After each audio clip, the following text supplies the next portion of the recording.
Maayong adlaw mga kaubang mag-uuma. Welcome sa atong video bahin sa pruning o pagpulong. Ang pruning usa ka aktibidad nga naglangkob sa pagpamutol sa mga sobra nga mga parte sa kakao sama sa mga sanga ug mga dahon.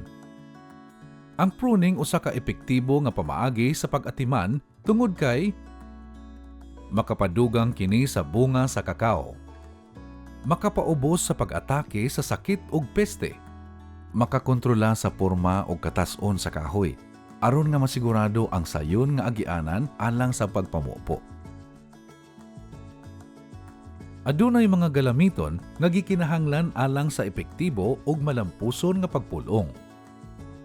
Pruning shear, pruning saw, high pruner. Ang pagpulong sa kakao adunay tulo ka tipo. Ang una mao ang shape pruning. Ikaduha mao ang maintenance pruning. Ug ang katapusan, productive pruning. Unsaon man nato pagkabalo nga kini nga sanga sa kakao angay nga pulongon. Ania ang listahan. Ang mga sanga nga nanubo paubos. Kadtong mga balikog. Nagtabok gikan sa usa ka bahin sa punuan ngadto sa pikas nga parte. Mao nga dili sila motubo pagawas gikan sa punuan kung dili hiwi nga magliko-liko.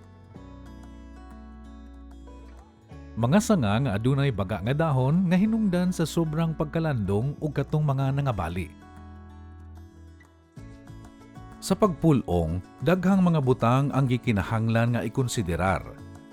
Og naglangkob niini ang paglikay sa pagpulong sa panahon sa ting-init, puwera lang kung ang yuta adunay igo nga kabas-on o adunay irigasyon. Dili palabian og pruning ang punuan sa kakao kung namulak o adunay daghang bunga. Paggamit sa mga sakto og hait nga hiramenta. Dili mo katkat sa punuan aron mo pahigayon og pruning aron protektahan ang mga bulakanan.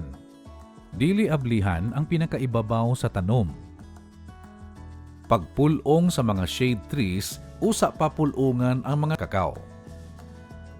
Ang usa ka kakawan gikonsiderar nga maayong napulungan kung ang mga sidlak sa adlaw makaabot sa yuta bisan sa kaudtuhon og ang mga sagbot dili manglabong. Aduna kini maayo nga sirkulasyon sa hangin. Ang kalayoon sa pananawan moabot ngadto sa 50 ka metros. Ang diametro sa pagtubo sa mga sanga sa kakao susama sa mga tanom nga anaa sa tunga o sa mga kilid-kilid sa plantasyon. Ang mga bulak ug bunga motubo og pare-pareho sa mga sanga sa tanang punuan sa kakao sa tibuok nga uma.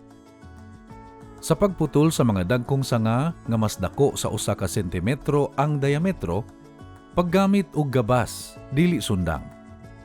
Paggamit og mga hait nga himan sa pruning kay importante nga ang agi sa pinutlan kay limpyo. Paggabas duol sa punuan sa sanga aron mahimong uyon sa direksyon sa lawas sa punuan ang pinutlan. Gikinahanglan nga ang mga mag-uuma makasabot sa hingpit sa importansya sa paghimo sa tukma nga proseso sa pruning. Oo, mahimo nga lisod siya og basin manginahanglan og dugang mga pagkugi apan ang iyang mga resulta sigurado nga makapadasig kanimo nga ang pagpulong usa ka mahinungdanon nga kasinatian. Daghang salamat sa pagtan-aw. Ubanin na sad mi sa sunod pa nga mga video. Tara!